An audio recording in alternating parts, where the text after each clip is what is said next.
Um padre do interior de São Paulo chamou o presidente Jair Bolsonaro de bandido e disse que quem votou nele tem que se confessar.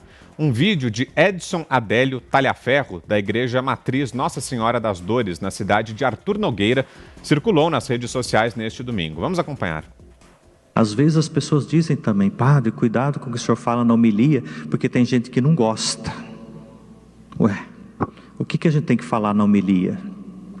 Senão aquilo que Deus nos pede para falar, não é?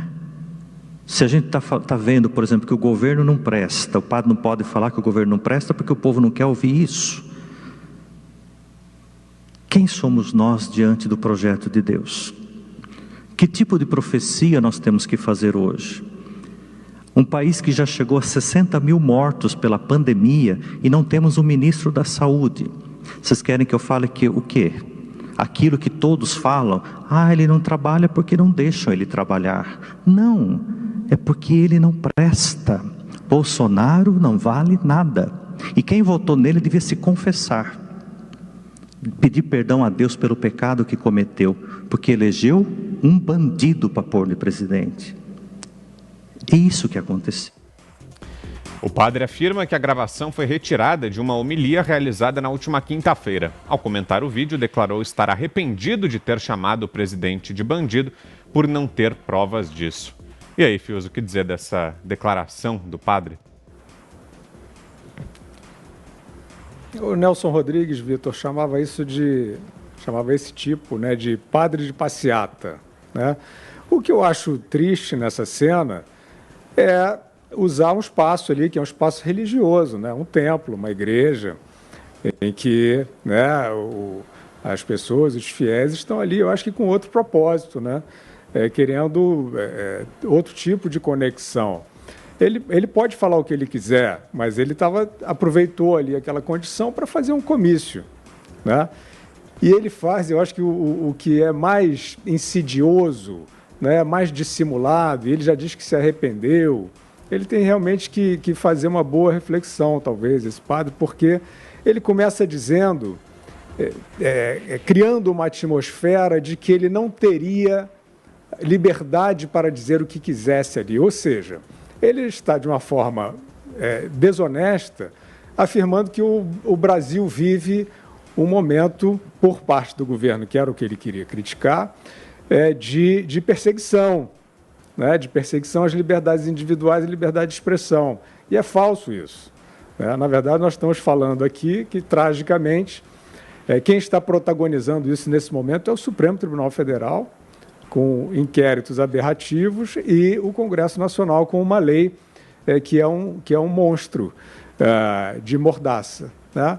Então, o padre, com essa tentativa de teatralizar o chamado fascismo imaginário, né, o fiel que seja um pouco mais atento e informado já percebeu que o que ele desejava ali era apenas fazer um comício em causa própria, porque se é um discurso, se é uma mensagem para mais pessoas, ele tem que começar com a honestidade. Com a desonestidade, ele não vai atingir ninguém de boa fé.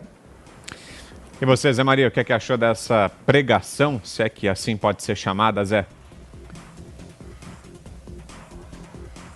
Ele vai ter que se explicar ao bispo, né, em primeiro lugar, e depois à justiça, né, de chamar o presidente de bandido. Mas olha, Vitor, ele tem o direito de falar o que quiser, assim como alguns pastores defendem o governo Bolsonaro, como o Silas Malafaia, que está sempre ali defendendo o presidente Jair Bolsonaro. Mas o que eu tenho a dizer é o seguinte: esta fala do padre, ele não fala em nome da Igreja Católica. A Igreja Católica não tomou nenhuma posição nesse sentido. E um padre, ele tem que seguir, além, evidentemente, dos ritos, ele tem que seguir a linha da igreja. Ele é um integrante da igreja.